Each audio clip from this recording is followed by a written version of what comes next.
Le chemin depuis Paris était tout à fait agréable, vraiment. Qu'est-ce qu'il ne faut pas faire pour vous parler d'horlogerie sur l'Érabilleur? Vous l'aurez compris, nous sommes en direct de la délicieuse ville de Lyon pour vous présenter la nouvelle boutique Tudor et en profiter pour vous parler des nouveautés du salon Watches and Wonders de Genève.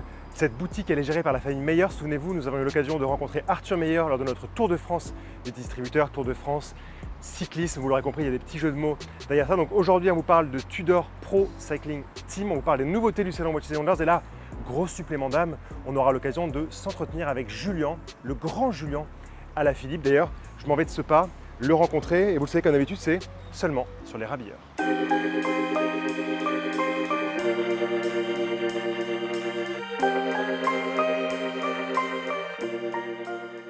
Salut Arthur. Bonjour Nico, Ça va? ça va bien et toi? Oui, merci beaucoup pour le vélo, je te le ramène. Promis, je ne suis pas tombé avec, il est nickel, il y a eu un tout petit peu de pluie, mais ça fait. Merci de nous recevoir dans ce nouveau haut lieu de l'horlogerie à Lyon. Qu'est-ce que tu peux nous dire en tant que distributeur qu'on a eu le plaisir de recevoir d'ailleurs dans notre série Tour de France Oui, sur cette ouverture de boutique? écoute, c'est un bon souvenir et on est heureux de te revoir à cette occasion.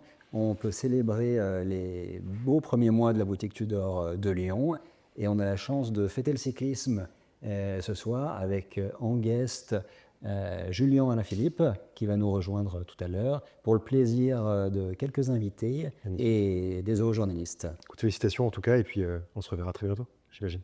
Merci. C'est le bienvenu.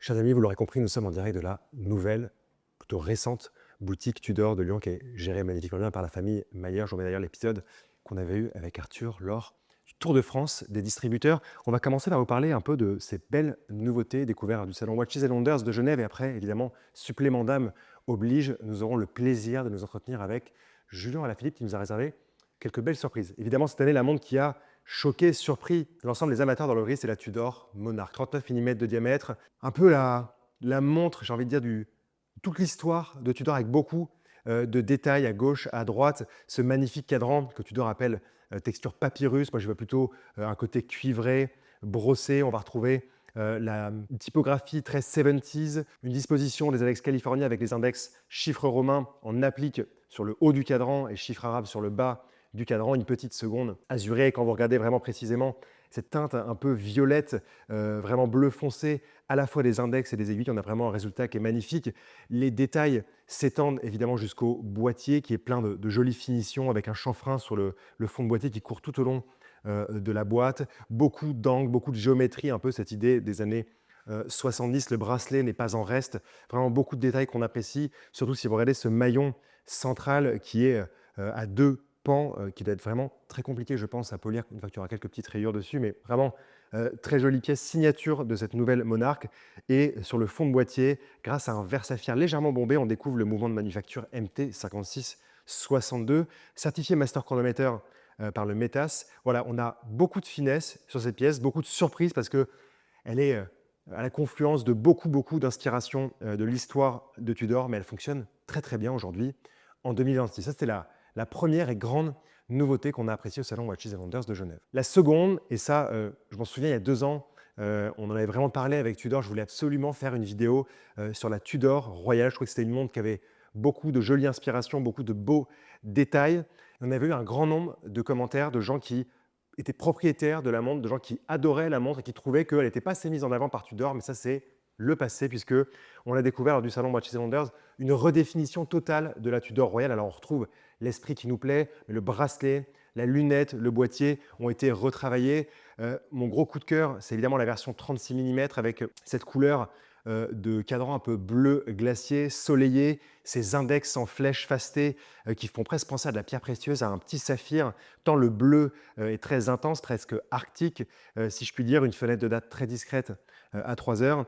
Et encore une fois, ce système de T-Fit qui vient s'ajouter et compléter la montre de la plus belle des manières. Donc Tudor Royale est de retour et vraiment, c'est pour les bonnes raisons. Et enfin, un de mes autres grands coups de cœur du salon Watches and Wonders de Genève, c'était la découverte d'un nouveau modèle de Tudor Black Bay céramique. Ici, une Black Bay céramique qui se construit davantage avec un bracelet réalisé en céramique noire. Alors quand on sait la complexité déjà de fabriquer un bracelet en acier avec les finitions propres à Tudor, quand ici Tudor a été voir ses fournisseurs pour pouvoir justement créer ce bracelet en céramique, vous imaginez que c'est assez compliqué. Ça va jusqu'à certains détails de la boucle déployante papillon. Et ce qui était très attendu de la part des consommateurs, des clients, des amateurs de la marque Tudor, c'est d'avoir un full black, si je puis dire. Le fait d'avoir ce cadran avec un gris bien intense, toujours soleillé, et surtout des aiguilles snowflake, noir également. La matière luminescente est légèrement noircie, donc on a un combo foncé sur toute la montre qui est juste magnifique. Et pour les amateurs, évidemment, ils ne sont pas passés à côté de cette très belle nouveauté. Bon, puis maintenant j'ai compris, en fait, je pense que vous en avez un petit peu marre de Nicolas Amseleng qui parle d'horlogerie, donc je vous propose d'inviter un moment Julien Alaphilippe pour parler d'horlogerie, mais aussi et surtout de cyclisme. Bonjour Julien, Bonjour. plaisir de vous rencontrer. Merci de nous accorder un petit moment ici en direct de la nouvelle boutique Tudor de Lyon. Les gens qui nous regardent sont des amateurs d'une zone très très niche de l'horlogerie, bien technique, bien historique, mais ils ne sont pas tous amateurs de cyclisme. Alors si vous aviez comme ça 2 minutes pour vous présenter, avec vos mots, avec voilà, ce qui vous vient, les émotions, ce serait vraiment un plaisir. Oui, moi je m'appelle Julien Alaphilippe, j'ai 34 ans. Déjà une bonne dizaine d'années de cyclisme professionnel et puis c'est ma deuxième saison au sein de l'équipe Tudor. Donc voilà, en tant que passionné de montres, c'était un joli clin d'œil. Et puis voilà, c'est un plaisir de porter les valeurs de l'équipe sur le vélo, dans le peloton, sur les courses internationales et en même temps d'être au plus proche de ces si beaux objets. Bien sûr, et par rapport à vos expériences précédentes, qu'est-ce qui change avec le Pro Cycling Team Tudor? Est-ce qu'il y a quelque chose de différent qui vous correspond mieux? Oui, si je prends l'équipe Tudor, c'est une équipe quand même relativement jeune qui se développe d'année en année, qui ambitionne d'être au plus haut niveau, de faire les plus grandes courses du monde.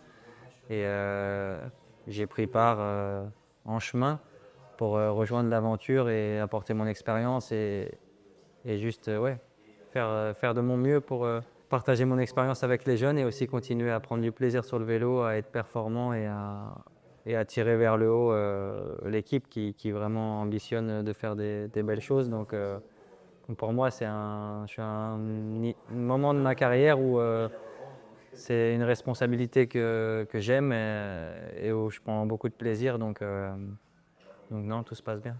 Donc, ouais, vous arrivez justement à avoir un équilibre entre, d'un côté, tirer les jeunes, comme vous dites, vers le haut, et en même temps construire votre carrière professionnelle qui continue, qui continue, qui continue. Oui, bah, elle est déjà construite ma carrière, mais elle continue, c'est vrai. J'ai encore quelques années. Et comme j'ai dit, de pouvoir être encore présent pour donner le maximum et en même temps transmettre mon expérience, c'est vraiment quelque chose qui me donne beaucoup de plaisir. Donc ouais, c'est un bon mix.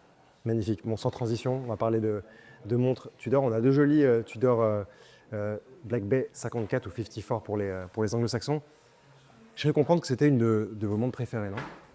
Ouais, c'est clairement ma montre préférée. Je me souviens avoir eu la chance de visiter les bureaux, l'entreprise, la fabrication, les tests, le design, tout en interne. Et c'était assez impressionnant et je suis tombé fou de ce modèle-là.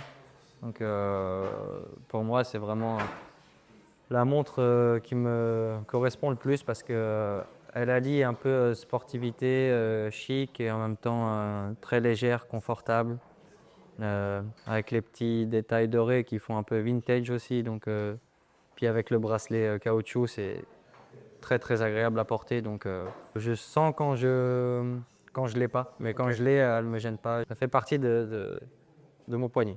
Et qu'est-ce qu'on en pense de la petite nouveauté du salon Watches & Wonders? Même esprit, mais avec du bleu Ouais. sur la lunette. Magnifique, ouais, bah, c'est un bleu magnifique qu'on n'a pas l'habitude de voir. Donc, ouais, c'est très beau. C'est peut-être un peu plus sportif que celle-ci, mais on reste sur la même base. Donc, Ça plaît aussi. je la trouve tout aussi belle. Génial. Et est-ce que vous auriez une petite anecdote à nous partager? Je veux que vous portiez d'ailleurs une montre un peu plus costaude, la Black Bay Chrono. Ouais, ça, c'est un chrono blanc. Et j'aime beaucoup la porter. Pareil, elle est très confortable. Elle est un peu plus grande, mais pour la petite histoire, celle-ci, elle m'a été offerte par mes coéquipiers en équipe de France après avoir terminé 2e et 3e aux Jeux Olympiques à Paris 2024. Et voilà, on a tous les 4 la même. Et c'est un beau souvenir. Alors vous la mettez quand si celle-ci c'est votre favorite? J'essaye d'alterner un petit peu. Sinon, je vois que tu portes une très belle montre. En effet, c'est la. Alors le nom est toujours très compliqué à prononcer, c'est la Tudor Pelagos FXD Chrono Cycling Edition, tu vois, très très simple. Oui. Comme d'habitude chez Tudor, et pour le coup, c'est toujours simple. Tu la connais un peu cette montre? Ouais, c'est la première montre qu'on a reçue. Donc, c'est vraiment l'édition Cycling. Magnifique. Super légère. C'est vrai que le composite de carbone, 43 mm de diamètre, moi j'aime toujours, et ça on le voit depuis peu de temps chez Tudor, c'est les index en céramique luminescente, ces petits blocs un peu comme ça qui donnent vraiment de la profondeur à la montre, les touches de rouge, évidemment, tous les rapports aux mesures, et puis le clin d'œil forcément entre le cadre des vélos que tu connais mieux que moi et ce boîtier en composite de carbone.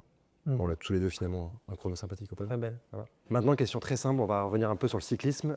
Comment arrivez-vous à avoir le timing en tête quand vous êtes sur le vélo avec l'effort incroyable que ça demande? Quel est votre rapport finalement avec le chronométrage en fait tout simplement et le timing sur une course? Je pense que ça, c'est vraiment un rapport qui est propre à chacun. Moi, je sais que si je me cale 1 minute dans ma tête, je sais que pendant cette minute-là, je sais, entre guillemets, ce que je suis capable de faire ou ne pas faire.